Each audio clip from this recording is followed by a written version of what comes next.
এই ভদ্রলোকের monthly approximate income হলো $44,000 মিনিমাম। তার মিনিমাম ইনকাম হচ্ছে আমাদের টাকার 50 লাখ টাকা কেবল এই ইউটিউব থেকে। আমাকে আপনাকে এই সময় ডুগডুগি বাজায়া আপনাদের মতো মানুষ তার উপর ঝাঁপিয়ে পড়ছে। সে নিজে একটা ব্রাহ্মণ, হিন্দু এবং মুসলমান দেশে সুশ্রী দিচ্ছে, আর ওখানে বসে 50 লাখ টাকা প্রতি মাসে, কমপক্ষে 50 লাখ টাকা, কখনো কখনো সেটা 1 কোটি টাকা ছাড়াই যায় এই ইউটিউব থেকে। আপনি আমি দেখি বলে, আর সেখানে আনন্দে ফুর্তিতে আছেন, আর আমাদের দেখে হাসে, দেখ কতগুলি মূর্খরে কেমন করে নাচাচ্ছি।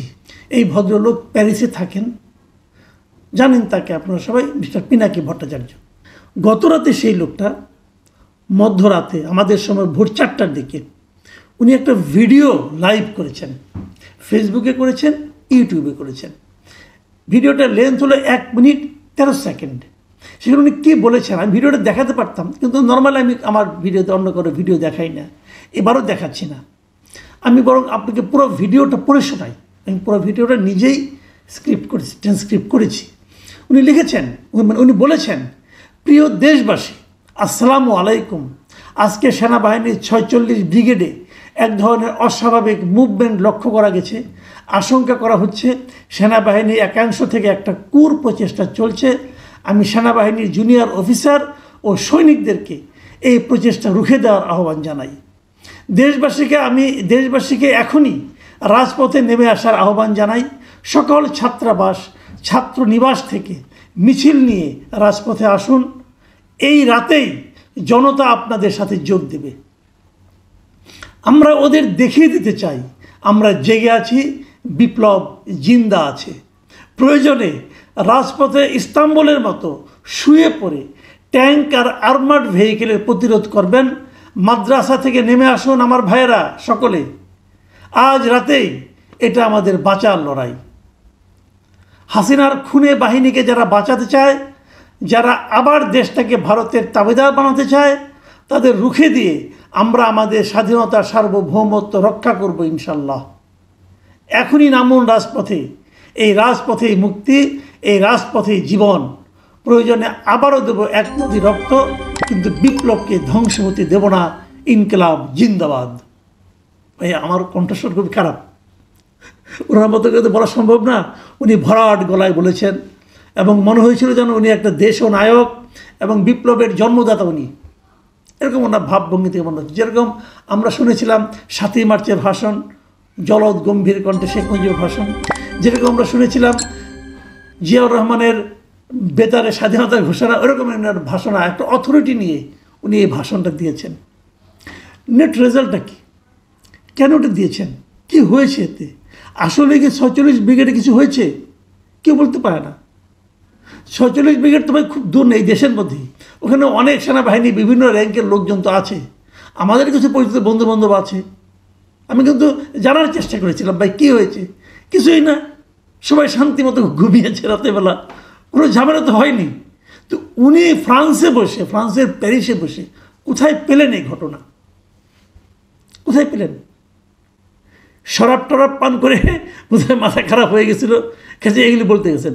কিন্তু সেটা ব্যাপার না। উনি কি বলছেন, উনি কত বড় পাগল, এটা প্রমাণ করে কিন্তু আমার ব্যাপার না। ওটা নিয়ে মাথাও ঘামাই না। যার যত ইচ্ছা খাবে, যার যত ইচ্ছা পান করবে, তার ব্যাপার। আমার কথাটা হলো, ওনার এই কথায় যদি দেশের কিছু লোক বিশ্বাস করত, কিছু লোক সাড়া দিত, কালকে দেশে কি হতো ভাবুন তো একবার ভাবুন। এই লোকগুলিকে রাজপথে নামতে বলা হচ্ছে, মাদ্রাসার স্টুডেন্টদেরকে রাস্তায় নামতে বলা হচ্ছে, ছাত্রাবাসের ছেলেমেয়েদেরকে রাস্তায় নামতে বলা হচ্ছে। তারা নেমে যখন তারা একটা প্রতিরোধ, একটা প্রতিরোধ করতে যাইতো, তখন রাস্তা তারা কী করতো? ভাঙচুর করতো, আগুন দিত। আমি আমাদের দেশের মাদ্রাসার স্টুডেন্ট, স্কুল কলেজের স্টুডেন্ট সকলকে ধন্যবাদ জানাই যে আপনাদের বোধ বুদ্ধি এই পাগলের মতো নয়। আপনারা বুঝতে পেরেছেন যে এই নামাটা হবে একটা হাস্যকর কাজ। সে কিন্তু খুব সিরিয়াস ভঙ্গিতে বলেছেন, এবং কেবল বলেনি উনি আবার এটাকে পোস্ট আকারে লিখে ওনার ফেসবুকেও দিয়েছেন। কি বলেছেন উনি ভাবুন একটা কথা। 1 নম্বর হলো, উনি সেনাবাহিনীর অফিসারদের, সিনিয়র অফিসারদের বিরুদ্ধে জুনিয়র অফিসার এবং সৈনিকদেরকে উস্কে দিয়েছেন যে তোমরা মাঠে নামো। যদি তার কথা কেউ শুনতো, যদি এমন হতো একটা জুনিয়র অফিসার নামলেন রাতের বেলা, দেখা হলো কোনো সিনিয়র অফিসারের সঙ্গে, হয়তো তাকে মেরে দিতে পারতেন। আবার ধরেন যদি তার কথা শুনে ছাত্ররা নেমে আসতো, কি হতো? এবং তারপর আবার কিসের বিপ্লব জিন্দা আছে? ভাই বিপ্লবটা কোথায়? কিসের বিপ্লব? আমরা যে গণ অভ্যুত্থান করেছিলাম এই দেশের মানুষ, আপামর জনসাধারণ, সেই গণ অভ্যুত্থানের পিনাকি আপনি ছিলেন না, আপনি দেশে ছিলেন না, ওখানে বসে বসে জ্ঞান দিছেন। দূরের থেকে অনেক সুন্দর মনে হয় সব কিছু। আসেন না কাছে, 1 বছর উপর হয়ে গেল, দেশে আসেন না কেন? কারণ আপনি ফ্রান্সের, প্যারিসের আরাম ত্যাগ করে এই দেশে আসতে পারছেন না।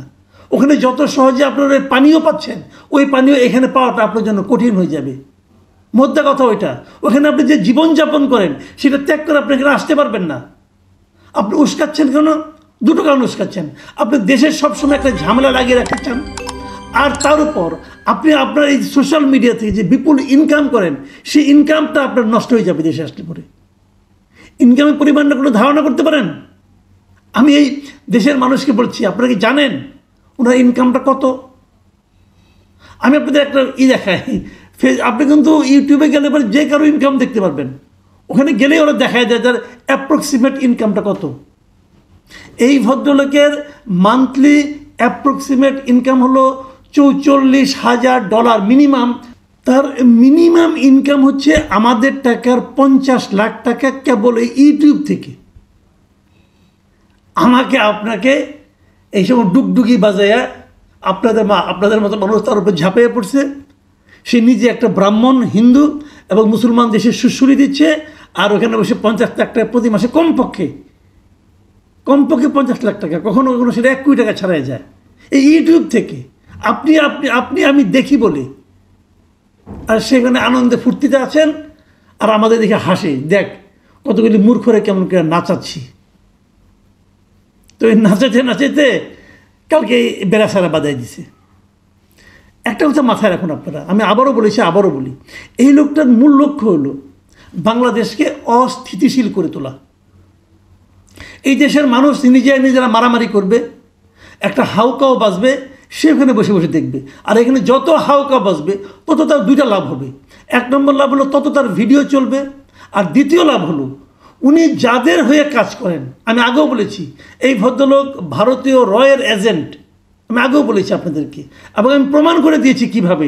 আপনারা ভেবে দেখুন, উনি বাংলাদেশ থেকে পালিয়ে ইন্ডিয়া গিয়েছিলেন চোরাপথে, ভারত থেকে থাইল্যান্ড গিয়েছেন।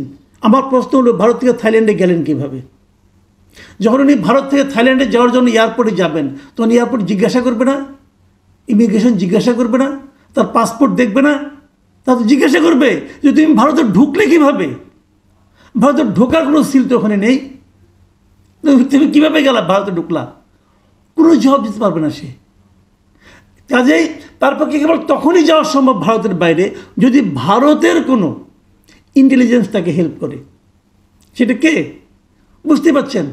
তাদের হেল্প এসে গেছে। কেন গেছে? তো লাভ হলো সিম্পল, সে ভারত থেকেও পেমেন্ট পাচ্ছে নিয়মিত, এবং তারা যারা ঘনিষ্ঠ আছেন, বিভিন্ন সময় তার বন্ধুবান্ধব ছিলেন, তারা যে ফেসবুকে বিভিন্ন রকম আপনার কন্টেন্ট করেন, সেখানে তারা উল্লেখ করেছেন যে ওনার সঙ্গে ভারতের কার যোগাযোগ আছে। তো তার মাধ্যমে কী হলো? সে আমাদের এখানে যে গণ্ডগোল বাঁধে, আমাদের এখানে দেশের হয়তো অস্থিতিশীল থাকে, কার লাভ? উনি কাকে পয়েন্ট পাইয়ে দিচ্ছেন? এই হলো সেই ভদ্রলোক।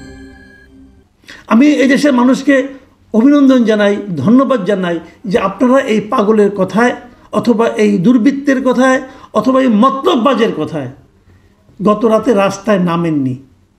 আমি কেবল একটা কথা বলি, দেখুন ওনার অবস্থানটা, ফেসবুকে ওনার যে রিলটা ছিল, সেই রিলটার পরে বেশ কয়েকটা কমেন্ট ছিল। আমি এই কমেন্টগুলো র্যান্ডমলি নিয়েছি, একদম একটা না 4-5টা একসঙ্গে নিয়েছি। আপনি একটু পড়ে শুনুন, আমি আপনাদের পড়ে শোনাই। যেমন ধরেন, একটা কমেন্টের মধ্যে লেখা হয়েছে, একজন লিখেছেন, তার নাম হলো রোকসানা আমিন। তিনি লিখেছেন, ইনশাল্লাহ সবাই মিলে দাদার কথায় সারাদিন। উনি সারা দিতে বলছেন। আরেকজন লিখছেন নূর আলম, লিখেছেন ইনশাল্লাহ ইনকিলাব জিন্দাবাদ। আরেকজন লিখছেন সাইদুজ্জামান, লা ইলাহা ইল্লা আনতা সুবহানাকা ইন্নী কুনতু মিনাজ জালিমিন। আবার লিখছেন প্লাটু আহমেদ লিখেছেন সহমত দাদা ইনশাল্লাহ। আরেকজন রফিক হক লিখেছেন ওয়ালাইকুম আসসালাম, আল্লাহ হেফাজত করুন, আমিন। বোঝা যাচ্ছে এরা মোটামুটি ওনার এই ট্যাবলেট খেয়েছেন। আচ্ছা দেখুন, আরও দেখুন কয়েকটা আপনাদের পড়ে শোনাই। শরীফুল ইসলাম লিখেছেন গুজব ছড়িয়ে কী লাভ, মানে ইনি কিন্তু বুঝতে পেরেছেন জিনিসটা। আরেকজন লিখেছেন মাঙ্গো পিপুল, তিনি লিখেছেন আপনাকে প্রধানমন্ত্রী হিসেবে দেখতে চাই।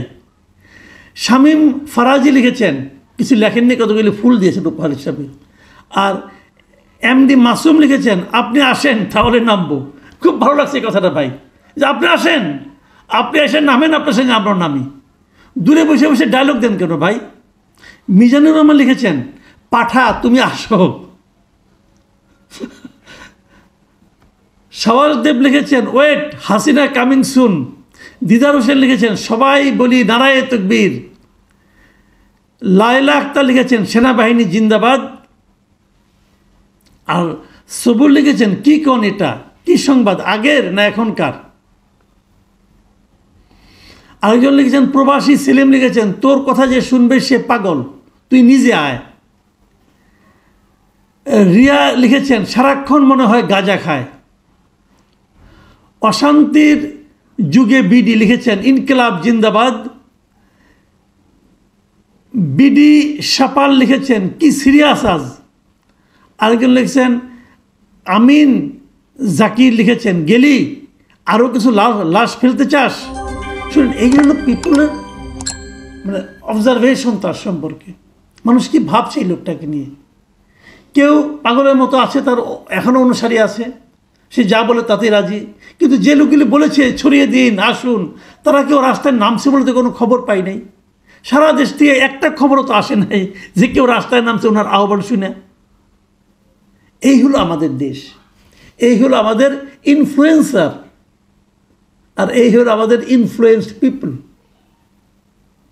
প্রিয় দর্শক, একটা কথা বলি আপনাদেরকে, সবসময় মনে রাখবেন, এই দেশের বাইরে আমাদের অনেক দেশপ্রেমিক লোক আছে যারা দেশকে ভালোবাসে, কিন্তু যারা দেশের মানুষকে উস্কে দিতে চায় তাদেরকে গেলে একটা কথা বলেন, ভাই আপনারা দেশে আসেন, আপনি যদি এত দেশপ্রেমিক হন, আপনি যদি আমাদেরকে রাস্তায় নামতে বলেন, প্লিজ আপনি আগে নামেন, নেমে আমাদের পথ দেখান।